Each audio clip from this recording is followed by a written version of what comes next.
Oi meninos, tudo bem? Vamos dar continuidade à nossa aula. Então hoje a gente vai começar corrigindo os exercícios que eu pedi para vocês fazerem do caderno de atividades. Então a primeira coisa, a gente tinha um infográfico, né, sobre a enxaqueca. Em cima desse infográfico foram colocadas várias questões. A primeira questão fala o seguinte: reconheça as alternativas corretas e apresente como soma os números. Então aqui, qual que vai ficar a soma, tá, pessoal? Vai ficar 1 mais 2 mais 4 mais 8, ou seja, todas estão corretas. E a soma vai dar 15, tá? Questão 7 fala o seguinte: a analogia é uma estratégia explorada em todo o artigo. Então, a analogia é você comparar uma coisa com outra, tá? Na letra A fala o seguinte: analogicamente, a que realidades a enxaqueca é associada? Ela é associada a um inquilino inconveniente, a um vizinho inoportuno e a uma tormenta ou tempestade. Então, tá fazendo essa comparação da enxaqueca com um vizinho, né, que não é muito bacana, com uma tempestade, com um inquilino conveniente, beleza? Letra B. O que essas analogias revelam sobre a enxaqueca? O que isso está revelando? Que são incômodos, né, gente? Que a enxaqueca incomoda, como essas pessoas que a gente acabou de dar o exemplo. Letra C. Explica as relações entre a analogia inquilino enxaqueca, vizinho enxaqueca e tempestade enxaqueca. É o que a gente está falando aqui na letra B, né, pessoal? Que são coisas que incomodam, que deixam a gente com a cabeça doendo, né? A gente às vezes tem um problema com o vizinho e aí a gente fica ali atormentado com aquilo. Então é essa analogia que está dizendo aí, tá? Letra D.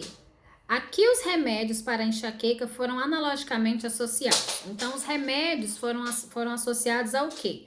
A armas, como mostra a última frase do segundo parágrafo do texto. Então fala que o remédio é uma arma para se tratar essa enxaqueca, tá? Número 8. A respeito do infográfico, assinale as alternativas como verdadeiras ou falsas. Aqui eu vou ter verdadeira, falsa, verdadeira e verdadeira. Porque na letra F, na letra B, ela é falsa porque apenas um deles tem o zoom. E lá fala que todos têm. E não é isso. Beleza? Número 9. No segmento intitulado Fases da Tormenta, há 4 diferentes estratégias explicativas indicadas a seguir, além da analogia. Cite a passagem ou expressão desse segmento que comprovem o uso de cada uma delas. Então, primeiro, definição do termo. Onde eu tenho lá no meu infográfico a definição do termo? Então, eu tenho o seguinte, olha, pródomos. Esse é o nome que se dá aos primeiros sinais de que o tempo está prestes a se fechar e a tempestade, cedo ou tarde, vai desabar. Então, tá definindo o termo aí. Citação em discurso direto. Qual que é a citação? Citação, gente, é a fala de alguém. Então, eu tenho aí: eles aparecem dias antes da dor. São geralmente alterações no humor e no apetite que podem até passar despercebidas, explica Paulo Hélio. Esse é um exemplo. Nós temos outro: durante a dor e até depois, a pessoa pode ficar incapacitada para exercer suas atividades normais, conta o neurologista. Beleza? Então, nós temos aí 2 citações. Explicação por causa e consequência. Ela causa algumas alterações visuais. A enxaqueca é tão devastadora que o portador, após uma crise, parece estar de ressaca. Então, tem a causa e a consequência, o que acontece depois. E sequenciação de etapas. Então, eu tenho lá a primeira fase, segunda fase, terceira fase, quarta fase. Tá só marcando essa sequência aí. Vamos dar continuidade, pessoal. A questão 10 está falando o seguinte: no segmento, o cérebro sob ataque, ocorre uma explicação por causa e consequência. Identifique os recursos usados para essa explicação, tanto no texto visual quanto no texto verbal. Então, tá o seguinte: as causas e consequências, elas estão interligadas em todo o texto. No visual, você já consegue ver na relação das etapas, né? Que ela tem essa relação evidenciada pelas setas. Já no texto verbal, eu vou ter palavras que vão me especificar isso. Então, eu começo assim: como consequência, eu continuo. Depois, pressionando, por causa da inflamação, para encontrar. Então, eu tenho palavras durante o meu texto verbal que me mostra essa causa e essa consequência. Questão 11. Qual é a função do segmento cérebro sob ataque em relação ao segmento fases da tormenta?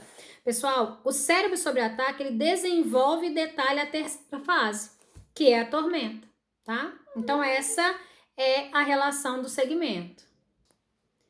Na questão 12, fala o seguinte: o infográfico apresenta as mesmas informações do artigo enxaqueca ao qual está inserido? Está perguntando se isso é real e está pedindo para você explicar.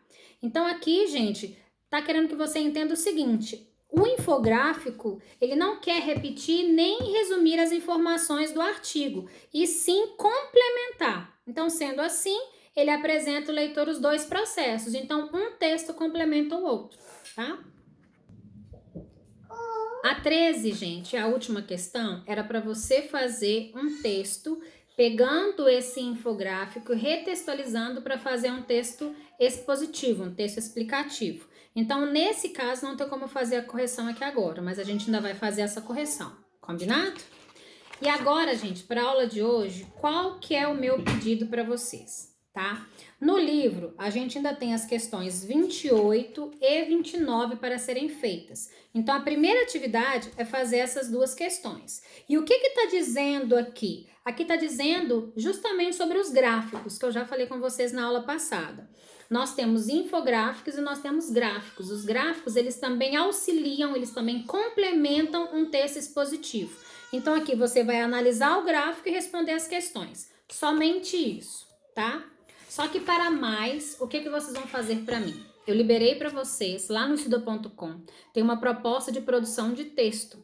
Então, lá eu detalhei o que vocês têm que fazer. Vocês têm que ler o texto que está lá, tem um infográfico. Vocês vão analisar um infográfico e a partir do infográfico vocês vão fazer um texto expositivo para mim. Então, vocês vão pegar as informações do infográfico e transformar num texto expositivo, tá? Lá no estudo.com.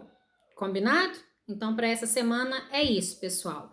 Páginas 28 e 29 do livro, mais a proposta de produção de texto que está no estudo.com. Combinado? Beijinho e até a próxima!